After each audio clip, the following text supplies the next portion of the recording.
नमस्कार दर्शकों, शेखावाटी क्षेत्र की खबरें देखने के लिए शेखावाटी एक्सप्रेस को सब्सक्राइब करें। के सामने 11 तारीख को 11 दिसंबर को किसानों ने जो प्रोटेस्ट किया था, उसमें जो किसानों की मांग थी, वो मांग जो है उनमें सबसे बड़ी कि प्रत्येक किसान को जिसकी जमीन का अधिग्रहण श्री सीमेंट ने किया है, उस खातेदार को इसके अंदर नौकरी दी जाए। दूसरा ये था कि नौकरी के अंदर हमारे स्थानीय बेरोजगार लोगों को इसके अंदर प्राथमिकता दी जाए। एक हमारे 10 मांगों में से एक हमारा किसान विद्याधर है, उसको कंपनी वालों ने संतुष्ट किया है, उसके लिए तो ठीक है। वो 10% काम हमारा हुआ है, लेकिन 90% हमारी मांगे यथायथ खड़ी है। 90%। तो इसमें जो सबसे मुख्य मांग है, किसानों के साथ जो धोखाधड़ी हुई है, किसानों की जो कास्ट की जमीन है उसको बंजर जमीन बता के, अनुपयोगी जमीन बता के और उसकी डीएलसी दर कम करके और किसानों के साथ जिस तरह का छल किया और नगर पालिका से किसान की दूरी बता दी 20 किलोमीटर 19 किलोमीटर, जबकि सच्चाई है वो 7-8 किलोमीटर की दूरी के ऊपर है वो किसान रह रहा है, तो उसकी डीएलसी दर कम बता के और उस किसान के साथ खिलवाड़ किया। और किसान के जितने भी हर किसान के जो ट्यूबवेल था, कुआं था, उसके पास हर जगह उसका एक बालाजी का मंदिर था। सभी बालाजी के मंदिरों को, बजरंगबली के मंदिरों को और जिनकी तादाद सैकड़ों में है, उन सभी मंदिरों को तोड़ दिया गया, हटा दिया गया, उस जगह को उठा के ले गए और उसका अधिग्रहण कर लिया। तो उन्होंने ये कहा था कि हम एक बड़ा भव्य मंदिर बना देंगे बालाजी का, और इस नाम से किसानों को संतुष्ट किया था। वैसा श्री सीमेंट ने आज तक कुछ भी नहीं किया। इसके अलावा जो जमीन किसानों की थी, इसके अलावा जो जोड़ थे, जो सवाईचक थी, जो चरागाह था, वो सारी की सारी जमीनें श्री सीमेंट वालों ने, इन्होंने उसको अक्वायर कर लिया, उस पर कब्जा कर लिया। जो जमीनें मंदिर की थी, मंदिर माफिक जमीन थी, उसमें जो किसान को तो लॉलीपॉप दे दिया, कुछ दिया नहीं, जो उसमें खेती कर रहा था, उस जमीन मंदिर के नाम होने की वजह से उस जमीन का पैसा, उसका जो कंपनसेशन था, मुआवजा था, वो किसको दिया? न तो मंदिर बनाया, न मंदिर के मूर्ति के पास गया, वो सरकार के पास है। कंपनी ने किसको वो पैसे दिए? ये एक बड़े मुद्दे हैं। इसके साथ साथ जो रेलवे ट्रैक है, उस रेलवे ट्रैक की जो एक रेलवे ट्रैक बनाने की इनकी संभावित योजना है, उससे भी किसान भयभीत है। और भूमिहीन लोग जो SC ST के हैं, उन लोगों के 50-50 100 घर हैं और उनको भी रोज डराया जा रहा है, धमकाया जा रहा है कि तुम्हारा घर खाली कराएंगे। तो वो उन लोगों के पास दूसरी जगह नहीं, वो कहां जाएंगे? तो ऐसे काफी मुद्दे हैं। इन्होंने गौशाला बनाने की बात की थी, 6000 गायें थी यहाँ। ये जो 8-10 गांवों का जो रकबा है, हजारों बीघा जमीन इन्होंने एक्वायर की, उसके अंदर जो गौशाला बनाने की बात की थी, गौशाला तो एक ही नहीं बनाई और सैकड़ी गायों को, जिंदा गायों को इन्होंने जमीन के अंदर मिट्टी में दफना दिया, किसान का भविष्य दफना दिया। इसके अंदर हमारे नरेंद्र जी कड़वासरा हैं, हमारे कैलाश जी हैं, हमारे राजवीर जी हैं, राजेश जी हैं, हमारे ये सारे किसान मित्र, किसान भाई जो यहाँ इकट्ठे हुए हैं।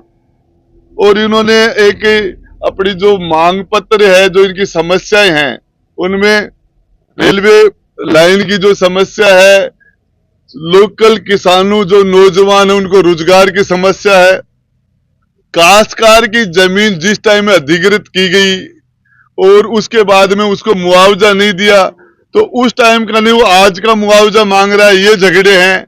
किसी के घर के पास माइनिंग की जाती है, मैगजीन बना दी, जो मापदंड थे 300 मीटर के, उनको पूरा नहीं किया गया। तो यहाँ इन सभी किसानों के घरों की प्रॉब्लम है। किसी के मवेशी इनकी माइंस में गिर जाते हैं, गायें गिर जाती है, बकरियां, आदमी जनमानस का भी नुकसान होने का अंदेशा बना रहता है। ये सारी बातों के लिए आज ये सैकड़ों की तादाद में किसान यहाँ इकट्ठा हुआ है। अपनी समस्याओं के लिए उन्होंने एक जन जागरण अभियान चला के एक बड़ा आंदोलन चलाया जाए और उस आंदोलन से ये जो सरकारों ये धन्ना सेठ अपने पैसे के बल पर लोगों का ईमान खरीद रहे हैं, सरकारों को खरीद रहे हैं। हमारे लोकल यहाँ के जो जनप्रतिनिधि हैं जिनका जमीर कमजोरी है उनको खरीद रहे हैं। वो बदराना जोड़ा की बात करने वाले उसके नाम से वोट लेके चले गए। आज कहाँ है बदराना जोड़ा? हमारी जो शेखावाटी नवलगढ़ है और इस नवलगढ़ की हवेलियों को हमारे यूरोप के टूरिस्ट आते थे यहाँ, आज उन हेरिटेज हवेलियों को तोड़ा जा रहा है, जनप्रतिनिधियों के द्वारा तोड़ा जा रहा है। तो हमने जहां तक बिल्ली को दूध की रखवाली बैठा दिया गया, तो अब बिल्लो होने की संभावना तो खत्म हो गई, गीत तो नहीं आएगा। लेकिन वो जो सारे जनप्रतिनिधि कल तक जनता के बीच में थे उनको आना चाहिए और पब्लिक के इश्यू को उठाना चाहिए। बदराना जोड़ा का समस्या का समाधान हो गया क्या? और क्या वो 1 साल पहले जो हेरिटेज हवेलियों को तोड़ा जा रहा था वो कम हो गई कि उनकी तोड़फोड़ बढ़ गई? और उस तोड़फोड़ के पीछे कौन है? क्या ये प्रशासन कर रहा है कि यहाँ जनप्रतिनिधि भी है, उसमें सरकार भी है? ये सारे हमारी शेखावाटी के किसान को बचाने के लिए, शेखावाटी के हेरिटेज को बचाने के लिए, शेखावाटी के पर्यावरण को बचाने के लिए, यहाँ के लोगों को रोजगार दिया नहीं और पॉल्यूशन देके सबके फेफड़े खराब कर दिए, लोगों को रोगी बना दिया गया। इस तरीके का ये एक के बाद एक बड़ी कंपनियां आ रही हैं और इन कंपनियों ने आके यहाँ जिस तरीके से तो ये सारे बैठ के हमने ये रणनीति तय की, हमारे नरेंद्र जी ने, हमारे प्रकाश जी ने और सारे लोगों ने बैठे अभी और ये आगे की बात है आपको ये नरेंद्र जी बताएंगे। तो ये बड़ा एक जन आंदोलन किया जाएगा और इस लड़ाई को एक साथ लड़ा जाएगा। एक विद्याधर की समस्या का समाधान होना सारे किसानों की समस्या का समाधान नहीं है। आपकी चिमनी, जो आपके पॉल्यूशन की चिमनी है, जिसकी जितनी हाइट दे रहे हो उस हाइट के दायरे में उदयपुर वाटी भी आ रहा है। हाइट के दायरे में जितनी आप हाइट दे रहे हो पॉल्यूशन हम भी पी रहे हैं, आपका जहर सभी लोग पी रहे हैं और उसे सभी का स्वास्थ्य बिगड़ रहा है।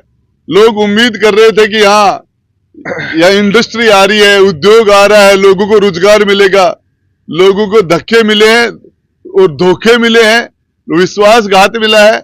और इसके लिए ये सारा का सारा जनमानस मैं बता देना चाह रहा हूं ये श्री सीमेंट के ट्रस्टियों से कि आप एक एक किसान को नहीं, आप सभी को संतुष्ट कीजिए। और आपको एक विद्याधर की प्रॉब्लम नहीं है, सैकड़ों विद्याधर हमारे पास और है, उनकी समस्या का भी समाधान कीजिए। देखिए अभी मैं झुंझुनू जा रहा हूं और इसके अंदर झुंझुनू शहर के बीचों बीच कलेजे के अंदर जिस तरीके से कान्हा पहाड़ के अंदर ब्लास्टिंग की जा रही है, लोगों के घरों में दरार आ गई और उसके माइंस के अंदर 9 नौजवान लड़के मर चुके हैं। 4 बच्चे एक साथ 4 बच्चों का इंतकाल हुआ था एक साथ। और उन बच्चों को कोर्ट ने 5 बच्चों का मुआवजा भी कोर्ट ने इश्यू कर दिया कि इनको ये मुआवजा दिया जाए। और जो माइंस होल्डर है वो कह रहा था कि मैं दिवालिया हो गया, कंगाल हो गया, मैं नहीं दे सकता। और हाई कोर्ट में जाके उसने स्टे लेकर उसने जो दरखास्त दी है, तो जब आप कंगाल हो गई तो आपके पास LNT और बाकी महंगी मशीनें अब कहां से आ गई जब आप दिवाली हो? तो ऐसे इश्यू है। हम झुंझुनू शहर के ताने बाने को खराब नहीं होने देंगे और सरकार अपने रास्ते पर चलेगी, हम हमारे रास्ते पर चलेंगे। आने वाले टाइम में भूतों भविष्यति ऐसा जवाब दिया जाएगा कि सरकार देखती रह जाएगी, भोचकी रह जाएगी। और ये चाहे किसान, चाहे हमारे श्री सीमेंट का मामला हो, चाहे कान्हा पहाड़ का मामला हो, चाहे कहीं भी किसी जगह किसी के साथ नाइंसाफी होगी, जनप्रतिनिधियों को उनके बीच में जाके खड़ा होकर उनके साथ इंसाफ करना चाहिए। और ये लड़ाई सड़क पर लड़ी जाए चाहे सदन में लड़ी जाए, इसके लिए हम लड़ाई लड़ेंगे। जनता को सुरक्षा देने के लिए, जनता को न्याय देने के लिए एक नहीं 1000 मुकदमे खाने के लिए राज्य में जुटा तैयार है। 1000 मुकदमे, इसकी कोई परवाह नहीं है, हम इसका जवाब देंगे। देखिए एक विद्याधर हमारा भाई है और वैसे हमारे सैकड़ों किसान और हैं।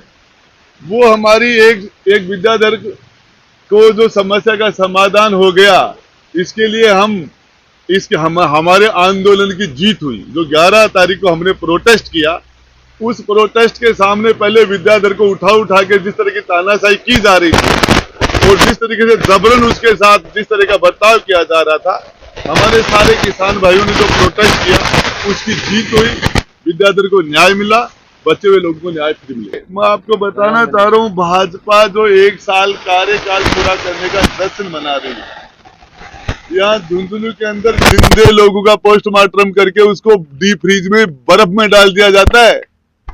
ये 1 साल की उपलब्धि है इनकी। और मंदिरों की बात करती है, राजनीति मंदिर के नाम पर करते हैं।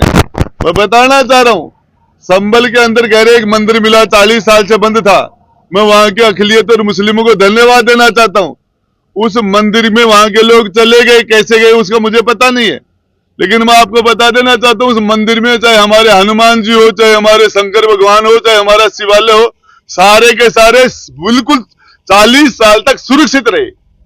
और किसी एक भी मुसलमान ने एक भी मंदिर के अंदर मामूली से भी किसी के साथ छेड़खानी नहीं की। अब उनका काम है, वो अपनी नमाज पढ़ते हैं, हमारे लोग हमारी पूजा करते हैं। लेकिन मैं वहां के संभल के हमारे माइनॉरिटी और मुस्लिम को धन्यवाद देना चाहता हूं कि वो 40-50 साल के बाद में मंदिर जब खुला तो वो बिल्कुल सेफ और सुरक्षित मिला।